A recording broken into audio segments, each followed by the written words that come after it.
in the supernatural God who created the heavens and the earth. I believe in a God who holds the heavens and the earth in existence.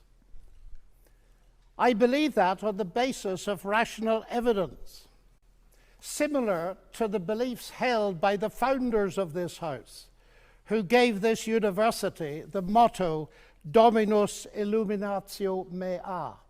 They saw no contradiction between faith in God and the utmost excellence in rational inquiry. And if I dare mention my alma mater of Cambridge in this holy place, I would remind you that on the door of the Cavendish Laboratory in Cambridge are written the words, "Great are the works of the Lord, studied by all who delight in them."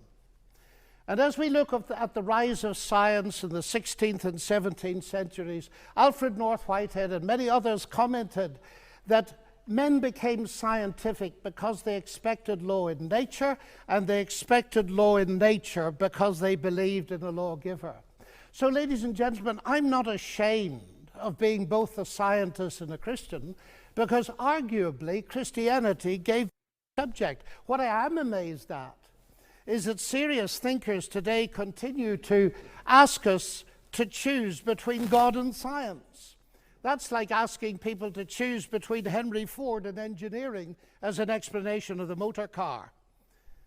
When Newton discovered his law of gravity, he didn't say, "I've got a law, I don't need God." No, he wrote the Principia Mathematica, arguably the greatest work in the whole history of science, because he saw that God is not the same kind of explanation as a scientific explanation. God doesn't compete. Agency does not compete with mechanism and law. Why is there something rather than nothing? Alan Sandage, the brilliant cosmologist who became a Christian in his 50s, said God is the answer to that question. But people are now so desperate to show that the universe created itself from nothing, which seems to me to be an immediate oxymoron. If I say X created Y, I'm assuming the existence of X to explain the existence of Y. If I say X created X, I'm assuming the existence of X to explain the existence of X, which simply shows that nonsense remains nonsense even if high-powered scientists utter it. It reminds me a little bit of G.K. Chesterton, who said, "It is absurd to complain that it is unthinkable for an unthinkable God to make everything out of nothing, and then to pretend that it is more thinkable that nothing should turn itself into everything." The heavens declare the glory of God, says the ancient psalm. And we've unraveled a bit of that, seeing the fine-tuning of the fundamental forces of nature. It's something that's so striking to scientists that it demands explanation. And it seems to me that Arno Penzias hit it right. He is the Nobel Prize winner who discovered the microwave background on which a lot of the evidence for the Big Bang is based. He said astronomy leads us to a unique event, a universe which was created out of nothing, one with the very delicate balance needed to provide exactly the right conditions required to permit life, and one which has an underlying, one might say, supernatural plan. But I want to come to what I think is one of the fundamental arguments for theism. I take it this house believes in reason. That's why we're all here. And as a scientist, I believe that the universe is rationally intelligible. That is something that has struck some of the geniuses of science as demanding an explanation. Einstein said the only incomprehensible thing about the universe is that it's comprehensible. And Wigner talked about the unreasonable effectiveness of mathematics. How is it that a mathematician thinking in her head in here can come up with equations that seem to fit the universe out there? Well, how is it indeed? Because the irony of the atheist position here is evident. My atheist friends, and I have many of them, tell me that the driving force of evolution, which eventually produced our human cognitive faculties, reason included, was not primarily concerned with truth at all, but with survival. And we all know, ladies and gentlemen, what has often happened and still happens to truth when individuals or commercial enterprises or nations feel themselves threatened and struggle for survival. A leading philosopher, Alvin Plantinga of Notre Dame, says if atheists are right that we are the product of mindless, unguided natural processes, then they have given us strong reason to doubt the reliability of human cognitive faculties, and therefore inevitably to doubt the validity of any belief that they produce, including their atheism. Their biology and their belief in naturalism would therefore appear to be at war with each other in a conflict that has nothing at all to do with God. Yet my atheist friends still insist that it is rational for them to believe that the evolution of human reason was not directed for the purpose of discovering truth. And yet it is irrational for me to believe that human reason was designed and created by God to enable us to understand and believe the truth. Curious logic. By contrast with that, biblical theism asserts that ultimate reality is personal and intelligent, and the reason science works, and this was the motivating force that drove the great pioneers of science, is that the universe out there and the human mind in here that does the science are ultimately the product of the same intelligent divine mind. Human beings are made, we are told, in God's image, and that means that science can be done. That makes infinitely more sense to me as a scientist than atheism does. Now let me come briefly to ethics. Ethical behavior, like rational behavior, of course, does not itself require religious belief. This is consistent with the fact that humans are created in God's image as rational moral persons. But just as I suggest that rationality cannot be explained without the existence of God, so I dare to suggest that the existence of morality cannot be explained either. As modern science sprang from Judeo-Christian sources, so did the concept of human equality. Listen to atheist Jürgen Habermas, arguably one of Germany's leading intellectuals.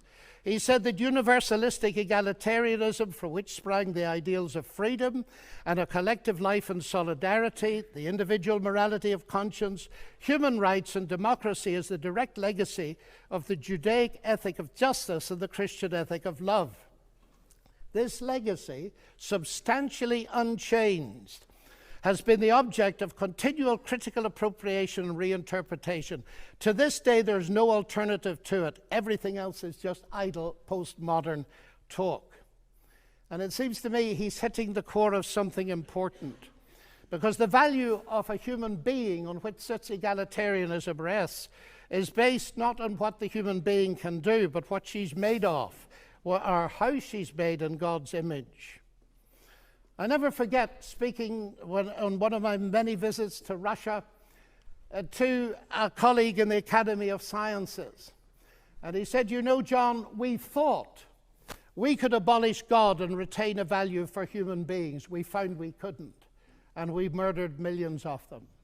And Alexander Solzhenitsyn has said, "If I'm asked, why is it that 60 million of my fellow countrymen were sacrificed?" He said, the answer is, we have forgotten God. Science, of course, marvelous as it is limited. Even a Nobel Prize winner, by analyzing a cake, cannot tell why it was made. But Aunt Matilda, who made it, can tell you. She can reveal it to you. But if she doesn't reveal it to you, you'll never know. And that brings me to my next evidence. It's the same with the universe. We can analyze it magnificently. But ultimately, if it has a maker, and I believe it has, only he can tell us what it's all about. And he's done so in the powerful narrative of the Bible, in particular in its analysis of the problem with humanity, not simply in terms of behavioral breakdown between people, but a vertical breakdown of trust between us and the Creator. The unique solution to that problem is not simply in terms of human ethical development, although that's very important, but in terms of something far deeper altogether. The restoration of the fractured relationship with God through the salvation he has brought through Jesus Christ. A radical relationship that empowers us to live ethically from God. And here we reach what for me is the chief evidence, not only for the existence but the nature of God. It is Jesus Christ. He it was who not only taught the golden rule, but embodied it, fed the hungry, healed the sick and suffering, and welcomed society's outcasts, brought honor and respect to the marginalized and ashamed. And he's brought forgiveness and peace to multi-millions around the world. He's able to do this, of course, because though he was a man, he uniquely never was only a man, but God become human. The central evidence for this startling claim is, of course, his historical resurrection from the dead that launched Christianity in the world. This is, of course, ladies and gentlemen, a crunch issue. If Jesus rose from the dead, death is not the end and atheism is false. If Jesus did not rise from the dead, Christianity is false. And I remember at Cambridge as a student listening to the brilliant Sir Norman Anderson, a legal expert, going through forensically the evidence from his legal perspective as a brilliant lawyer. And he said at the end of it, "The empty tomb then of Jesus forms a veritable rock on which all rationalistic theories of the resurrection dash themselves in vain." Just finally now, as I read the Bible, I do not only find intellectual satisfaction, but I find a great deal of that. I sense the voice of God speaking to me. You say that's intensely personal. But ladies and gentlemen, we've been asked tonight about belief in God. And I want to strongly emphasize that God is not a theory, he's a person. And if the origination of me qua person is a personal God, then the most exciting thing really is there a possibility of getting to know God? And so I don't simply believe there is a God. I've come to know him and trust him. And I have strong reasons for doing so, because of Christ dying and rising again for me. And that has generated in me a sense of utterly unmerited forgiveness, acceptance, and peace. That has enabled me to face the ugly side of my own nature, and with God's help to do something about it. But it's enabled me to face something else. The hardest problem I face as a Christian is the problem of evil and pain. My niece getting a tumor at 22 that kills her. What do I say to my sister? And this is the hardest problem we face. But it seems to me that atheism here has no answer, because by definition, atheism believes that human death is the end, so there is no ultimate hope. But you see, ladies and gentlemen, we could stay here till midnight and beyond arguing, as has been done in this university for centuries, what a good God should, might, would, could, if not, possibly might, just could he not have done, and we'll get nowhere. So it seems to me there's another question we can ask, and it's this. Granted that life presents us with a double picture. We see some beautiful things. We see some ragged edges. We see hurt and pain, and we see joy. How can we come to terms with that? And it seems to me here is no simplistic answer, but a window into an answer, and it's this. If it is actually true that Jesus is, as I believe him to be, the Son of God, then we can ask the question, what is God doing on a cross? And the answer comes back at the very least.